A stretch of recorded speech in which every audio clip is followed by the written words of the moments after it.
Chapter 18 Julian 17. Wu Wushuechuan? The front desk attendant's smile suddenly stiffened.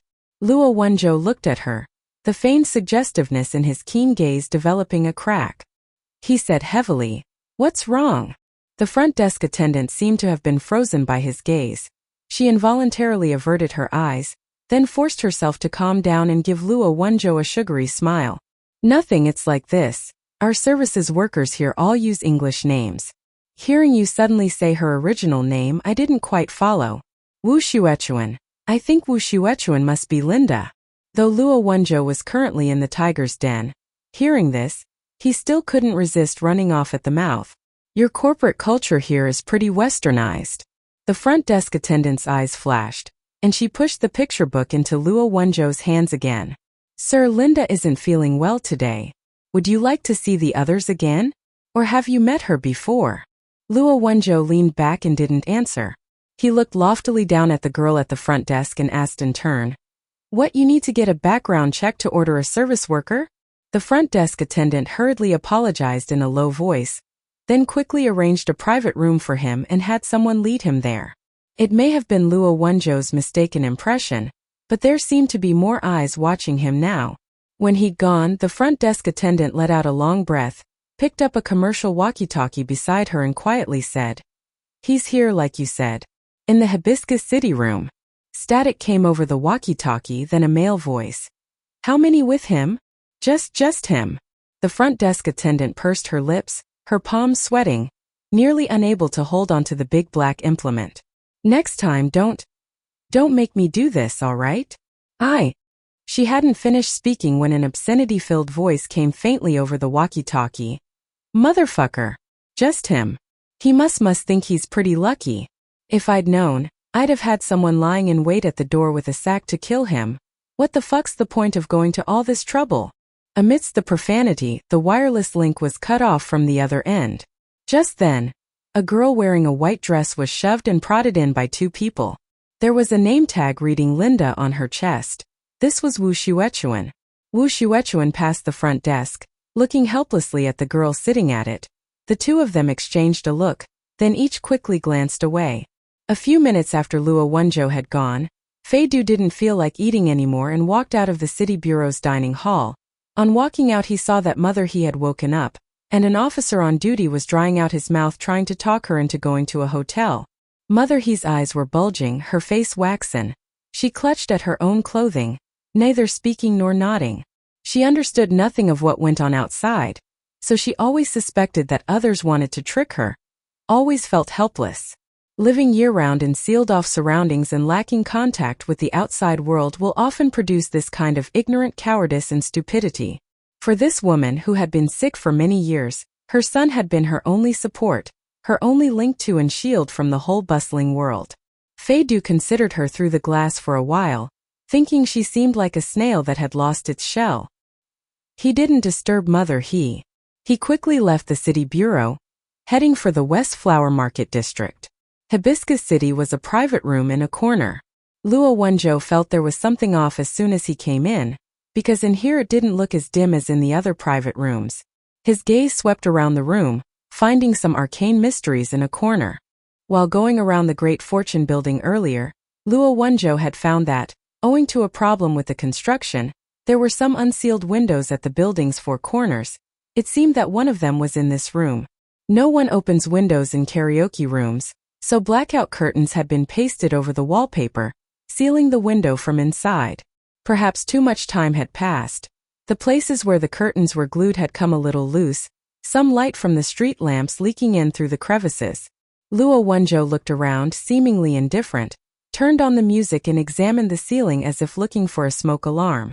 Apparently having noticed nothing unusual, Luo Wenzhou got out his cigarettes and lit one. He held his lighter in one hand and very naturally cupped the flame with the other, using this gesture to furtively unfold a piece of paper hidden in his palm. The second time the front desk girl had pushed the photo album towards him. Using the album as cover, she'd passed him a note. On it was a line scribbled hastily in ballpoint pen. "Someone's lying in wait for you." Luo Wenzhou was a little surprised. Of course he knew there was someone lying in wait for him. Chun Jun had phoned him to call for help, The other party would certainly anticipate that he would come. Because of this, Luo Wenzhou had mentioned Wu Xuechuan at the door on purpose, publicly barging right in, acting experienced but not very brilliant, showing himself fully alert but alert in an entirely muddle-headed way. This way, the person behind the scenes would be sure of success, and wouldn't feel cornered and get desperate. He would even try to be clever, circling around Luo Wenzhou. Luo Wenzhou had planned to use himself to lure the enemy in, playing a hand of the Oriole walking behind. But he hadn't expected that the front desk receptionist, a complete stranger to him, would secretly help him. It seemed obvious that arranging for him to be in the Hibiscus City room with its secret window was another one of the girl's maneuvers for helping him. If anything went wrong, the room had a window, and he had a means of escape. Luo Wenzhou pinched his chin, feeling boundlessly moved. He thought being good-looking has some benefits after all. Just then, the private room's door was opened from the outside. Luo Wenzhou calmly put down his lighter, crushed the note in the palm of his hand and looked up. There was a girl wearing a white dress standing at the door. Her dyed hair looked a little faded. Her makeup was unusually thick. The girl smiled at him, puckering her lips and coquettishly said, "Hello, sir. I'm Linda." Luo Wenzhou was speechless. This person's nose and mouth seemed to have been flattened and then rebuilt with makeup. He really couldn't quite tell whether this was Wu Xuechuan. Some attendants followed her in, bringing the drinks he'd ordered. Luo Wenzhou nodded at the girl. "Sit." Linda was devoted to service. After coming into the room, she wasn't idle. While starting a conversation with Luo Wenzhou, she quickly laid out the drinks. Luo Wenzhou was just thinking of tapping out his cigarette ash, and she very alertly held up an ashtray and said, "You've ordered so many drinks, handsome. There must be a lot of guests coming? Do you need me to call some more girls?" Her voice was sweet and simpering, but it inadvertently sounded a little nasal. Looking close, there was a layer of red over her eyes. She seemed to have just been crying. The face full of heavy makeup must have been to cover up her reddened nose and eyelids. Luo Wenzhou paused, then gently held her chin, looking her over left and right. The action was lecherous, but his expression was very grave, as if he was trying to detect some resemblance to the girl on the identity card. After a while, seeming to have learned something, he was about to draw back his arm and speak, but Linda suddenly grabbed his wrist. Luo Wenzhou narrowed his eyes slightly. Holding his arm, Linda put on a just convincing enough display of refusal and said in a displeased voice, "Don't, handsome. It's that time of the month. I can only drink with you." Saying so, she leaned back weakly, knocking over a bottle of alcohol on the coffee table. The bottle wobbled, about to fall. The girl's thickly painted face showed a flash of nervousness. But in that instant Luo Wenzhou reached firmly around her and scooped up the bottle, not spilling a drop. Linda froze. Luo Wenzhou sighed silently. Of course he'd guessed there was a listening device planted in the private room. If it wasn't under the coffee table, then it was in the base of the couch. Now it looked like it was under the coffee table. The girl's attempt to fake an accident and use the spilled alcohol to damage the listening device was really too obvious. Luo Wenzhou looked at Linda and spoke with a double meaning. A girl should be a little more careful, not so clumsy. Linda thought he hadn't followed her meaning. Her not-so-subtle face at once revealed an anxious look. But Luo Wenzhou unhurriedly put the bottle back, then as if chatting idly said, "How long have you been here? Do you have a boyfriend?" Linda looked at him blankly. The automatically answered, "Over a year." "No." Luo Wenzhou looked fixedly at her eyes. "You haven't considered it?" Linda shook her head. "You'll have to consider it someday." Luo Wenzhou smiled, fingers lightly tapping on the edge of the coffee table. He quietly asked, "Are there any boys you hang out with normally?" His hands were long and slender. Ordinarily, when he tapped on something, it was very attention-grabbing. Linda instinctively watched him and found his fingers weren't tapping in the same place, but going up, down, left, right, apparently forming the character Chan. He knew there was a listening device in the room. Linda's, Wu Xuechuan's eyes immediately misted over. She forced back her emotions and spoke deliberately. There's one. He used to be my neighbor. People were bothering me after work and he helped me. He's always looked after me, but what's the use? I belong to this place. Inside he must hate me." "Hate you?" said Luo Wenzhou. Wu Xuechuan hadn't said disdain. She'd said, hate. In a couple of sentences she'd explained her relationship with Chan Zhan, as well as the fact that she belonged to this place, and surely knew some of this place's internal affairs, maybe even those related to Chan Yuan's death. Luo Wenzhou paused, then quietly said, "Is this boy still in the area?" Wu Xuechuan nodded at him. "I don't have the face to see him. As long as he's safe and sound, I'll be satisfied." Luo Wenzhou relaxed a little. It seemed that Chan Zhan was only temporarily confined, and this girl was even more clever than he'd imagined. He leaned back lightly against the couch, then asked, "What does he do?" Wu Xuechuan was accustomed to entertaining guests, and in the habit of weighing words and observing expressions. Seeing his relaxed pose and hearing his words, she understood that Luo Wenzhou had gotten her hint and was now asking her what Chan Zhan's purpose in coming to the Great Fortune building had been. Wu Xuechuan forcibly restrained her impulse to look in the direction of the security camera, organized her words, then whispered, "I don't know. He must be busy. I heard there's a child in his family who left home a little while ago. He must be searching all over. He heard the child had come over here once after school. She seemed to have picked up some no-good boyfriend. A few days ago he came to ask me about her. A young teen went missing," said Luo Wenzhou. "So how come they didn't call the police?" "It's no use. No one cares." Hearing the word police, Wu Xuechuan stiffened all over and stammered out these sentences. Then she seemed to remember something and added, "The name of a place was written in the child's homework notebook, a place around here. He lives far away, so he asked me about it." Chan Zhan had come to ask about the Golden Triangle lot. The security camera and the listening device meanwhile were transmitting every bit of their back-and-forth chat to the ears of some people. They were in a certain luxurious private room on the second floor, choked with the odor of liquor and another peculiar smell. Next to them some men and women, clearly already out of their minds, were shooting up, then writhing wildly together to get their blood flowing as fast as possible. A circle of men sat on the couches, keeping an eye on Luo Wenzhou through the camera and their headphones. Their leader was the captain of the Flower Market District's criminal investigation team.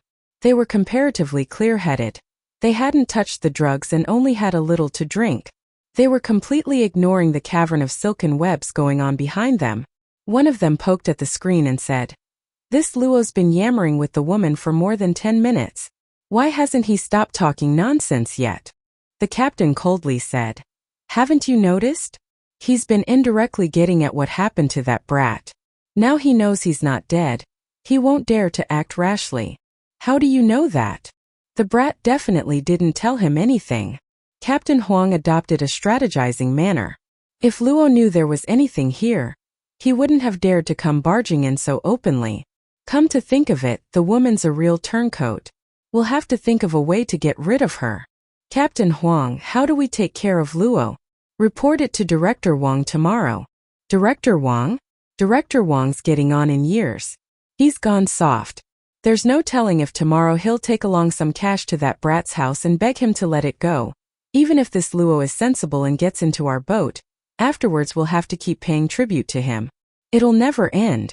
Better to deal with the problem once and for all." The captain gave a somber laugh. "But we can't take care of him here. There's just been a big case in the West District. It's too sensitive now. We'll have to be a little more subdued." "You mean?"